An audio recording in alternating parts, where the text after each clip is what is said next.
Hello, this is Atomy Addiction, and welcome to another episode of Let's Analyze Death Battle.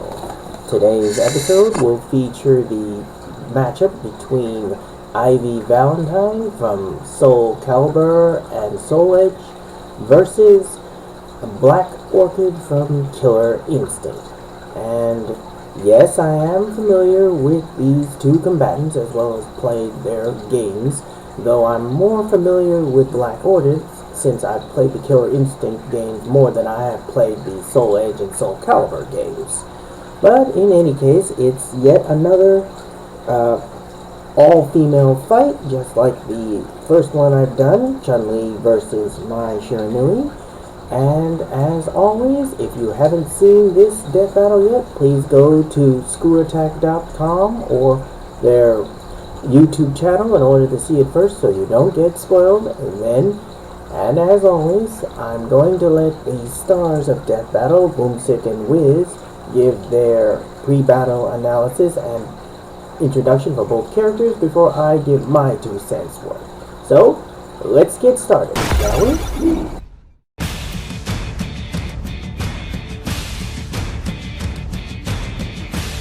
When it comes to the tantalizing femme fatale, these two combatants are the pinnacle of beauty and brawn. Not to mention, well endowed. Ivy from Soul Calibur. And Black Orchid from Killer Instinct! Sorry, I'm excited. I'm Wiz and he's Boomstick, and it's our job to analyze their weapons, armor, and skills to find out who would win a death battle.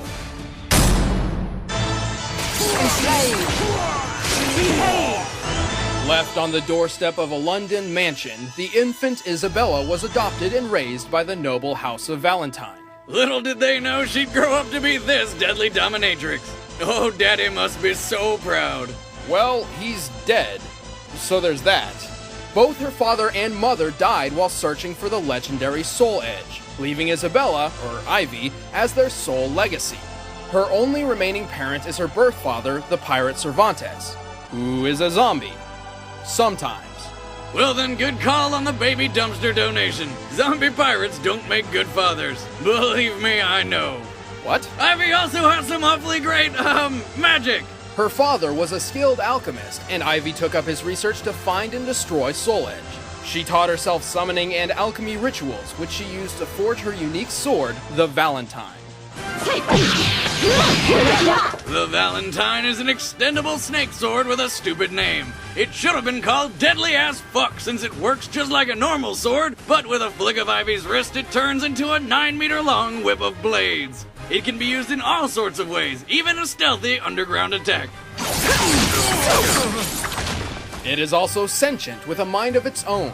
Ivy accomplished this by summoning the Hand of Nightmare, which breathed life into the sword. Wait, hold on. How does a hand breathe exactly? Of all I've talked about, that is what you question? Anyway, since Nightmare is Soul Edge personified, this ironically joined Ivy's own fate to the very abomination she seeks to destroy.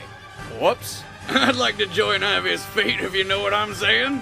This curse bonded Ivy's blood to the immortal Soul Edge so thoroughly, her body actually stopped aging.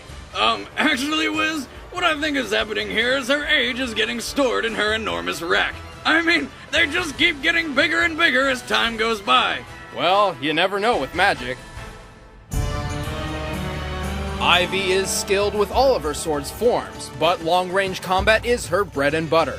She is very good at controlling the battlefield with wide whip swings, powerful kicks, and precision strikes. I mean, let's be honest, who would really want to use that thing as a normal sword?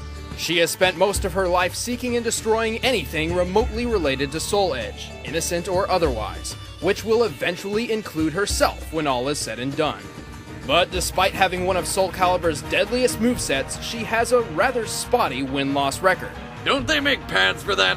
Still, she's defeated countless foes and accomplished impressive feats. Like kicking a point-blank bullet out of the air? Damn, that's fast! Well, more so insanely accurate instinct. Presumably, she's using the weight of her above-average-sized breasts as momentum to increase her speeds. If that's a real martial art, I'm going to find it and then teach it. Ivy is a warrior who uses everything at her disposal. You're in need of some discipline. I'll teach you to behave. Satisfied? The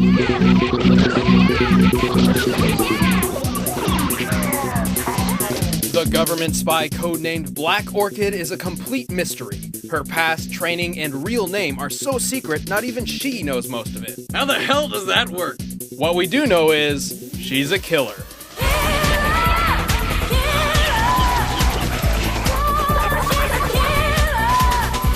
Among her limited history, she is confirmed to be sister to Jago, a prominent fighter from Tibet.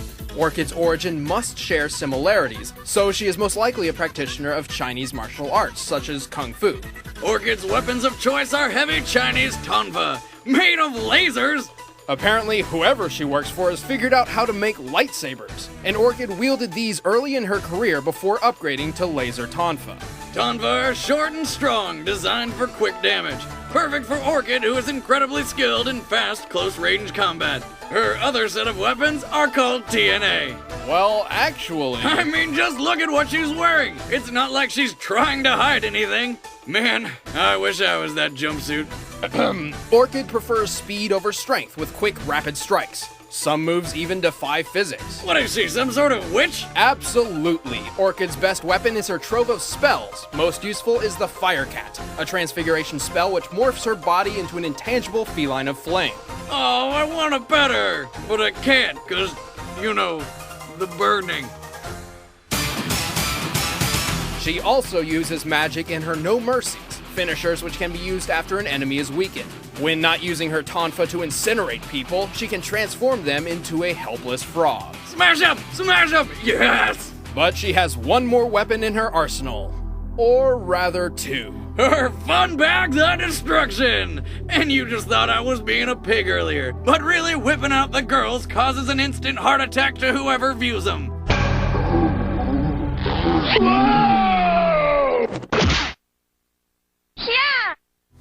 I now know the way I want to die. I never thought I'd see a set of lethal mammary glands. But you'd think it would only work on people, right? Nope! Her super boobs can kill humans, robots, aliens, a dinosaur, and even a walking skeleton who's missing the one bone that matters. There is only one possible explanation for this. Her breasts must be so impossibly, unnaturally large that no brain can process the shock of seeing them. Even while female brains are immune to the sexual shock, they will grudgingly forfeit out of jealousy. Oh, she'll be crying into a tub of ice cream tonight. Black Orchid entered the first Killer Instinct tournament, intent to take down the evil Ultratech Corporation from within. While she had some trouble with ranged characters, she eventually defeated the 2,000-year-old, and might I add, cheap-as-hell warlord, Idol, winning her the whole tournament. Orchid is clearly a force to be reckoned with.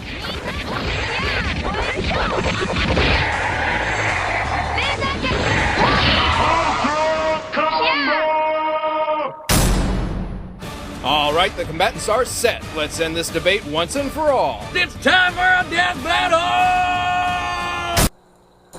Wow, those were some great introductions and pre-battle analysis for both combatants, and I was kind of surprised at just how much of a perverted commentator Boomstick was, and you thought his comments about Mai Shiranui's assets were bad, and they went over, he totally went over the top with both Ivy and Black Orchid's bosom, especially Ivy's finisher. And I must say that I'm kind of wondering if they should make this video rated PG-13 or whatnot, or even rated X for that matter.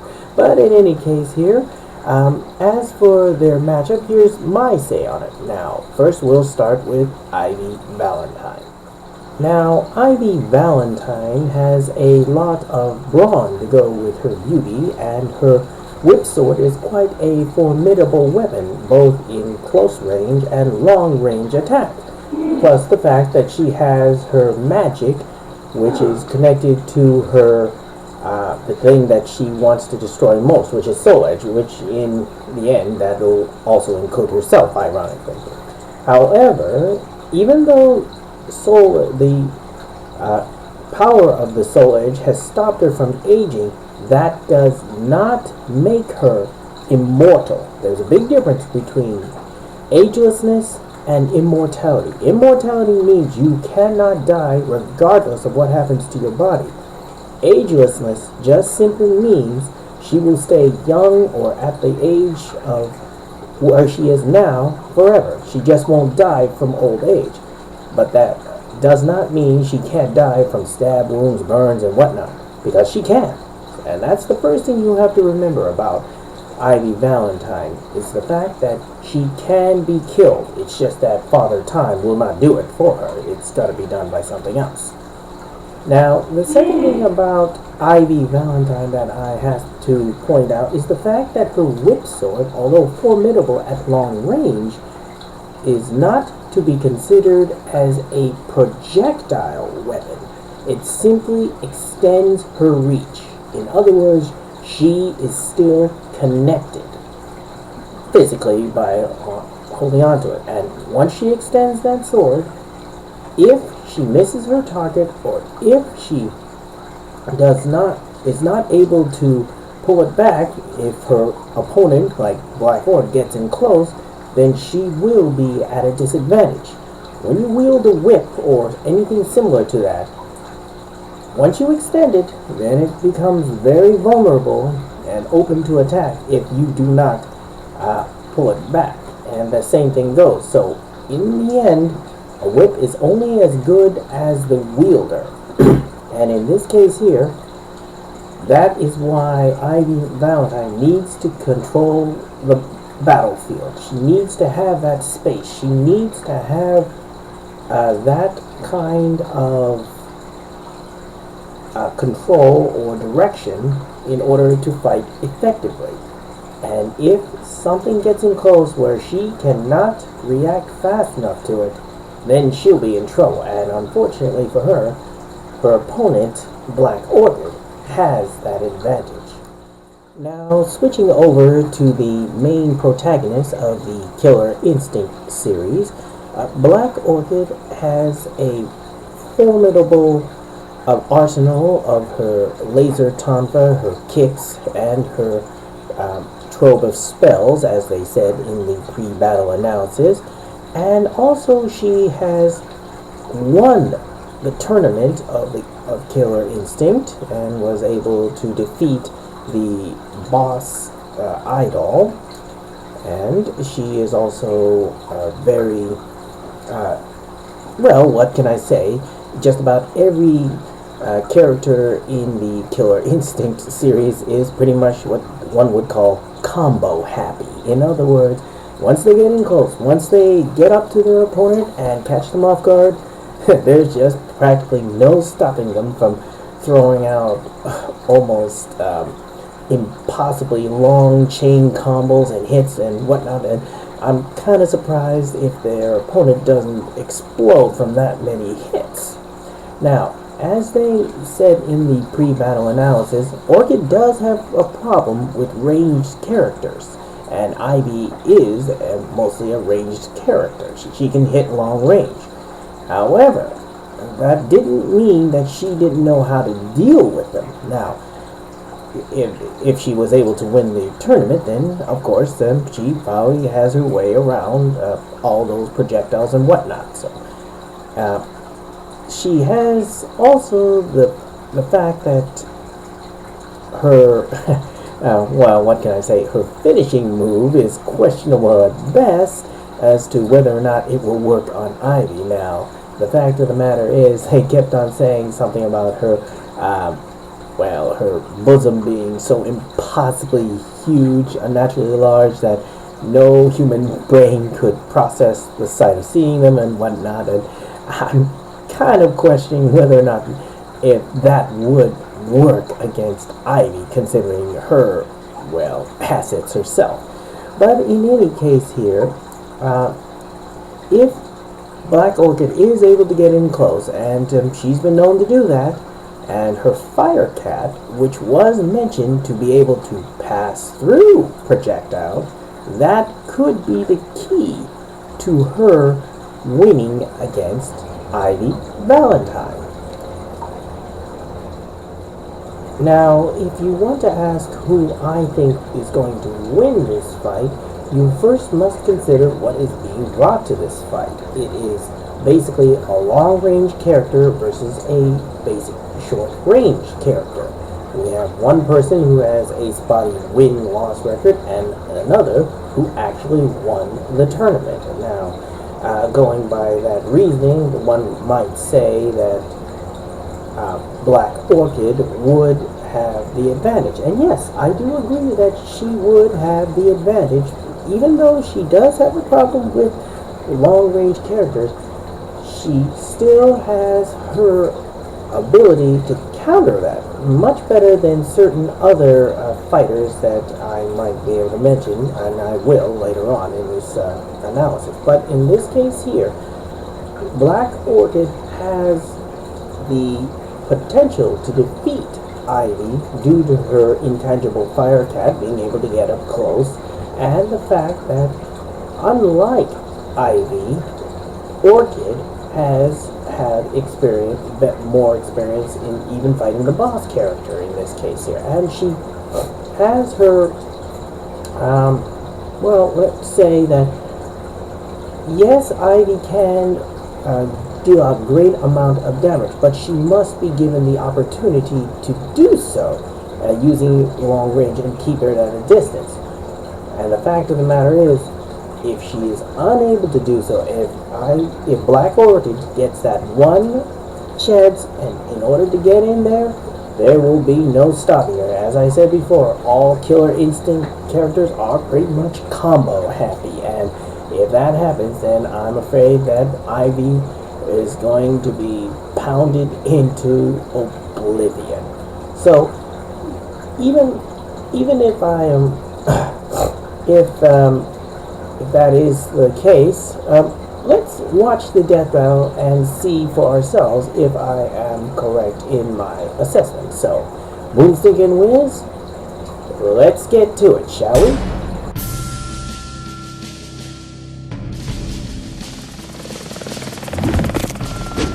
Get lost! Fight!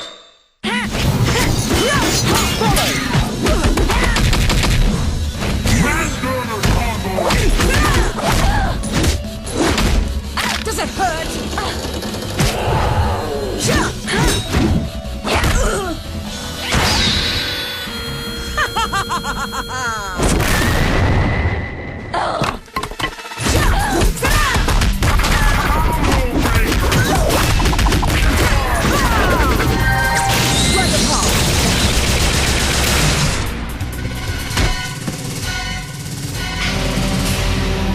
Is that it?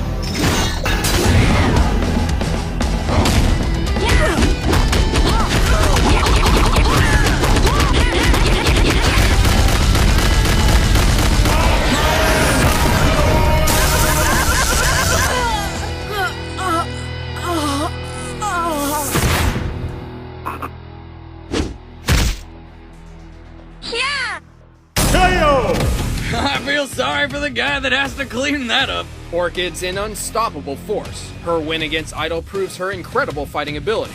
See, 2,000 years ago, not even the most powerful armies in the world could take down Idol, and yet Orchid did so single-handedly. But since Ivy's jugs are so wonderfully huge, Orchid's flash finisher was meaningless. Ivy's cup size is officially charted as G, or quadruple D. By measuring Orchid's waist and chest to scale, it appears hers are sized F, or triple D, one size smaller than Ivy's. Oh, I have an extra D I could have given her. Too late. Besides, the fight ultimately came down to long-range versus short-range combat. While Orchid has no equivalent to Ivy's snake sword, her fire cat can get in close by passing through attacks. And Tonfa are designed to block attacks and get in close. Once Orchid's in, there's no stopping her. Plus, Ivy has no means of countering Orchid's transfigurations. Even her link to Soul Edge is useless, since it does not pertain to other magic. It was a good fight, but in the end, Ivy croaked. The winner is Black Orchid. Wow, they really went overboard on the breast jokes in this episode, but I have to admit they did get it right, and I guessed right as well. Ivy was defeated by Black Orchid, and Orchid remains as the #1 Killer Instinct character and the victor in this case. So let's get on with the final analysis and also answer a few questions that the viewers may have over why Orchid was able to defeat Ivy Valentine. Now, the first question is fairly obvious. Since Ivy also knew magic, it stands to reason a person would ask, why was Ivy's magic ineffective against Black Orchid's? Now, this gets a little tricky when you're talking about something as undefinable as magic. So, here's how I see it. Now, when you're talking about magic, you have to know that there is a spell and a counterspell. And if you have the right counterspell, then yes, you could block the magic. Now, if you are throwing out fireball at somebody, then what would be the obvious counter? Well, you throw water at the fireball, or you deflect it with a shield or some such thing. Now, the fact of the matter is, Ivy's magic doesn't do that now, does it? We've never seen her do it in the game of anything such as deflecting or countering or any other magic spell. So it would stand to reason that she wouldn't have any counterspell to take on Black Orchid's transfiguration spells. So that would be an obvious answer to that. And if you want to put it in the most simplest terms, it's basically a rock, paper, scissors game. Rock beats scissors, scissors beats paper, and paper covers rock, etc., etc. So in this case here, since Ivy, and remember, you have to remember the first rule of Death Battle, that combatants do not have any knowledge of each other prior to the fight, and of course Ivy wouldn't know of Black Orchid's transfiguration spell, so naturally she wouldn't have a counter to it. Now, one of the main gripes about this particular death battle comes back to the first death battle that I analyzed, Mai Shiranui versus Chun-Li. And the question was, well, Chun-Li lost because her close range attacks didn't match up to Mai's ranged attacks. So why was it any different in Ivy versus Black Orchid? Well, there's a good reason for that too. Now, remember that Chun-Li, aside from her Kikoko and her Kikosho, has no other way of dealing with her opponent other than getting in close and using her close range combat skills. Now, in Black Orchid's case, it's a little different. Yes, she has a projectile, but her main asset is that intangible Fire Cat, which allows her not only to pass through any attack that Ivy uses, but it also allows her to get in close and give her the opening she needed in order to finish off her opponent. She became the projectile. She doesn't just stand there and jump or block and wait for her opponent to make a mistake or wait for an opening. She made that opening herself. She charged in there, and she didn't have to worry about her opponent countering her attack because her Fire Cat allows her to pass through it.